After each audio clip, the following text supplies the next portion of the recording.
नमः पार्वती पते हर हर महादेव। शिव के सभी भक्तों को आने वाली महाशिवरात्रि की अग्रिम शुभकामनाएं। मित्रों, जैसा कि आप सभी जानते हैं, बस कुछ ही दिनों में महाशिवरात्रि का पावन पर्व आने ही वाला है। आज की वीडियो में हम जानेंगे कि महाशिवरात्रि का पावन पर्व किस तिथि पर पड़ रहा है। इस दिन भगवान भोलेनाथ की पूजा के कौन कौन से शुभ मुहूर्त प्राप्त हो रहे हैं। वीडियो के अंत में हम ये भी जानेंगे कि महाशिवरात्रि के पावन पर्व पर शिवलिंग पर कौन सी ऐसी 6 वस्तुएं हैं जिन्हें भूलकर भी भगवान भोलेनाथ को अर्पित नहीं करनी चाहिए। तो देर किस बात की, वीडियो को प्रारंभ करते हैं। ओम नमः शिवाय, जय श्री कृष्णा। आप सभी का सनातन धर्मसार चैनल पर बहुत बहुत स्वागत है। वैसे तो हम सभी सनातनी अपने घर में प्रतिदिन देवों के देव महादेव की पूजा करते हैं, लेकिन उनकी विशेष कृपा प्राप्त करने के लिए महाशिवरात्रि का दिन सबसे महत्वपूर्ण माना जाता है। यह पर्व प्रत्येक वर्ष फाल्गुन मास के कृष्ण पक्ष की चतुर्दशी तिथि पर मनाया जाता है। मान्यता है कि इस दिन भगवान शिव और माता पार्वती का विवाह हुआ था, इसलिए इस दिन शिव परिवार की उपासना करने से व्यक्ति का वैवाहिक जीवन सुखमय और भगवान भोलेनाथ के आशीर्वाद से परिपूर्ण होता है। इतना ही नहीं, यदि महाशिवरात्रि पर सच्चे भाव से भगवान भोलेनाथ की उपासना की जाए तो जातक की मनचाहा वर या वधु पाने की कामना भी परिपूर्ण होती है। मित्रों, पौराणिक कथाओं की माने तो महाशिवरात्रि पर भगवान शिव पृथ्वी पर उपस्थित सभी शिवलिंग में विराजमान होते हैं। ऐसे में इस दिन यदि शिवलिंग की पूजा और अभिषेक सच्चे मन से की जाए तो जीवन में सुख समृद्धि का वास सदा सर्वदा के लिए हो जाता है। साथ ही इस दिन की पूजा आराधना से महादेव भी प्रसन्न होते हैं। ऐसे में प्रश्न ये उठता है कि नव वर्ष अर्थात 2025 में यह पर्व कब मनाया जाएगा। इस दिन कब और किस विधि से पूजा करनी चाहिए। इस दिन कौन सा मुहूर्त भगवान भोलेनाथ और माता पार्वती की पूजा करने के लिए सबसे शुभ होगा। तो मित्रों, इस साल फाल्गुन मास के कृष्ण पक्ष की चतुर्दशी तिथि की शुरुआत 26 फरवरी 2025 को सुबह 11:08 पर होगी और वहीं इस तिथि का समापन अगले दिन यानी 27 फरवरी 2025 की सुबह 8:54 पर होगी। चूँकि महाशिवरात्रि के पूजा के लिए निशिता काल को ही महत्व दिया जाता है, इस आधार पर 26 फरवरी को ही महाशिवरात्रि का पावन पर्व मनाया जाएगा। मित्रों, फाल्गुन मास के कृष्ण पक्ष की चतुर्दशी को महाशिवरात्रि का पर्व मनाया जाता है।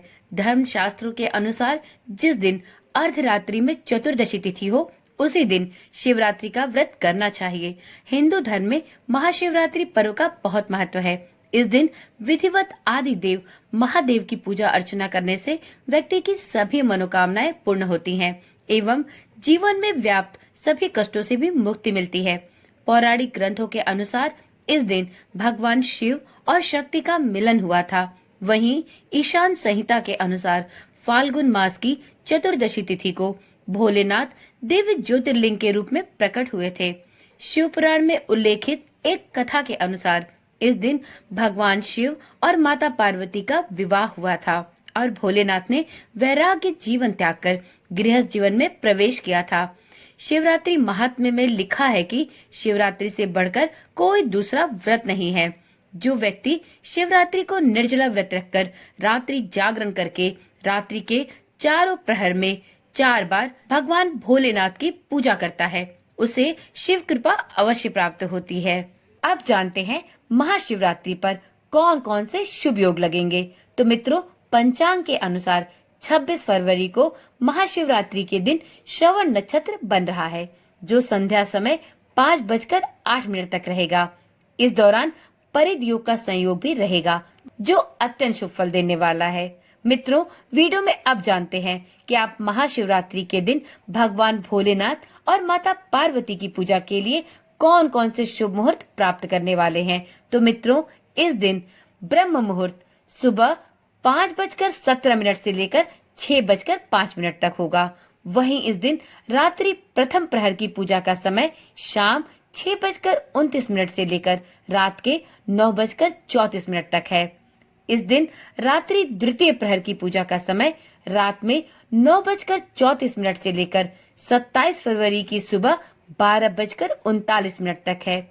इस दिन रात्रि तृतीय प्रहर की पूजा का समय 27 फरवरी को देर रात्रि 12:39 से सुबह 3:45 तक है। इसी क्रम में रात्रि में चतुर्थ प्रहर की पूजा का समय 27 फरवरी को सुबह 3:45 से सुबह के 6:50 तक है। तो इस प्रकार से रात्रि के ये 4 प्रहर महाशिवरात्रि की पूजा के लिए विशेष रूप से प्राप्त हो रहे हैं। यदि आप चाहें तो आप महाशिवरात्रि की पूजा ब्रह्म मुहूर्त में कर सकते हैं, और यदि आप महाशिवरात्रि की पूजा निशिता मुहूर्त में करना चाहते हैं तो आपको रात्रि के चारों प्रहर में यह विशेष समय प्राप्त हो रहे हैं। आप इसमें से अपने अनुसार शुभ मुहूर्त का चयन करके भगवान भोलेनाथ की पूजा अर्चना करके भगवान भोलेनाथ की कृपा के पात्र बन सकते हैं। तो चलिए मित्रों, अब वीडियो में जानते हैं कि आपको महाशिवरात्रि के दिन पूजा विधि किस प्रकार की अपनानी चाहिए, जिससे भगवान भोलेनाथ आपकी पूजा से प्रसन्न होकर आपको मनचाहा आशीर्वाद देने के लिए विवश हो जाएं। तो मित्रों, महाशिवरात्रि पर भगवान शिव और माता पार्वती की पूजा करने के लिए सुबह ही स्नान कर लें। इस दिन साफ और श्वेत वस्त्रों को धारण करें। अब पूजा के लिए सभी सामग्री को एकत्रित कर लें। सबसे पहले कच्चा दूध, दही, घी और शहद से शिवलिंग का अभिषेक करें। अब भोलेनाथ को सफेद चंदन, मौली, पान, सुपारी, अक्षत इत्यादि अर्पित करें। ध्यान रखें कि भगवान भोलेनाथ को तुलसी दल नहीं चढ़ाया जाता। इसके बाद पंचामृत, बिल्वपत्र, धतूरा और नारियल इत्यादि भी भगवान भोलेनाथ को अवश्य चढ़ाएं। अब माता पार्वती को पुष्प दल अर्पित करें। धूप, दीपक और कपूर जलाएं। शिव जी और माता पार्वती के विशेष मंत्रों का जाप करें। शिव चालीसा का पाठ भी अवश्य करें और शिव जी तथा माता पार्वती की आरती भी अवश्य करें। अंत में पूजा में हुई सभी भूल चूक की क्षमा मांगे और सभी साधकों को, सभी पारिवारिक जनों को प्रसाद का वितरण भी अवश्य करें। मित्रों, यह रही महाशिवरात्रि पर पूजा करने की संपूर्ण विधि। अब वीडियो के अंत में यह जानते हैं कि आपको इस दिन भगवान भोलेनाथ को ऐसी कौन सी विशेष चीज चढ़ानी चाहिए जिसको अर्पित करने से आप भगवान भोलेनाथ को प्रसन्न कर सकते हैं। तो मित्रों, महाशिवरात्रि पर धतूरा अवश्य चढ़ाना चाहिए। आप यदि महाशिवरात्रि पर भगवान भोलेनाथ को हल्दी मिश्रित धतूरा चढ़ाते हैं तो आपको इसके विशेष लाभ देखने को मिलते हैं। तो इस महाशिवरात्रि पर इस एक विशेष चीज को चढ़ाना ना भूलें। मित्रों, वीडियो में अब बात कर ली जाए कि महाशिवरात्रि पर कौन सी ऐसी 6 वस्तुएं हैं जिनको भूलकर भी महाशिवरात्रि के दिन भगवान भोलेनाथ को अर्पित नहीं करना चाहिए। इससे आपको महादेव के कोप का भाजन बनना पड़ सकता है। तो मित्रों, पौराणिक मान्यताओं के अनुसार इस दिन भगवान भोलेनाथ के संग माता पार्वती का विवाह संपन्न हुआ था। इसलिए महाशिवरात्रि के पावन पर्व पर शिव गौरी की विधिवत पूजा अर्चना की जाती है और बहुत ही धूमधाम के साथ महाशिवरात्रि का पावन पर्व मनाया जाता है। इस दिन सभी शिव मंदिरों में लाखों श्रद्धालुओं का तांता लगा रहता है। शिवलिंग पर लोग फल, फूल, बेलपत्र और भांग समेत अनेक पूजन सामग्री अर्पित करते हैं। लेकिन शिव पूजन के दौरान शिवलिंग पर कुछ विशेष वस्तुओं को अर्पित नहीं करना चाहिए। मान्यता है कि इससे शिव जी क्रोधित हो सकते हैं। तो चलिए जानते हैं यह कौन सी वस्तुएं हैं जिन्हें भगवान भोलेनाथ को अर्पित नहीं करना चाहिए। इसमें सबसे पहली वस्तु है हल्दी।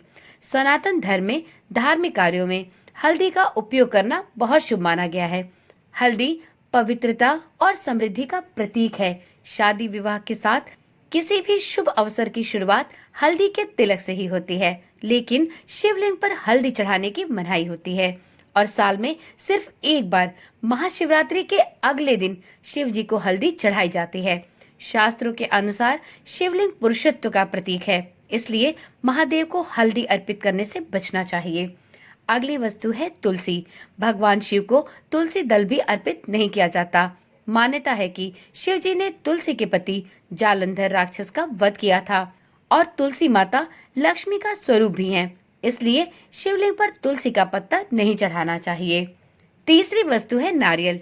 जी हाँ मित्रों, मान्यताओं के अनुसार शिवलिंग का नारियल के पानी से भी अभिषेक नहीं करना चाहिए। नारियल को देवी लक्ष्मी का स्वरूप माना जाता है। शिवलिंग पर नारियल चढ़ाने के बाद नारियल या नारियल पानी ग्रहण करने योग्य नहीं रह पाता, इसलिए नारियल भी शिवलिंग पर अर्पित नहीं किया जाता।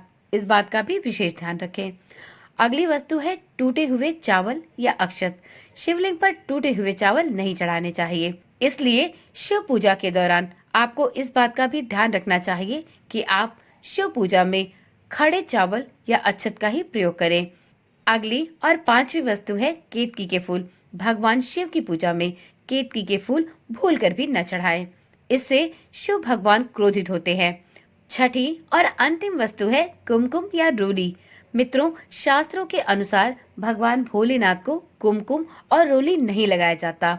मान्यता है कि पृथ्वी पर शिव जी योग मुद्रा में रहते हैं, इसलिए शिवलिंग या भगवान शिव की प्रतिमा पर कुमकुम नहीं चढ़ाना चाहिए। इसके स्थान पर आप शिव जी को सफेद चंदन लगा सकते हैं। तो चलिए मित्रों, आज की वीडियो और आज की जानकारी यहीं पर संपूर्ण होती है। कल मिलते हैं एक ऐसी ही रोचक और जानकारी वाली वीडियो के साथ। तब तक के लिए ओम नमः शिवाय, जय श्री कृष्णा, राधे राधे।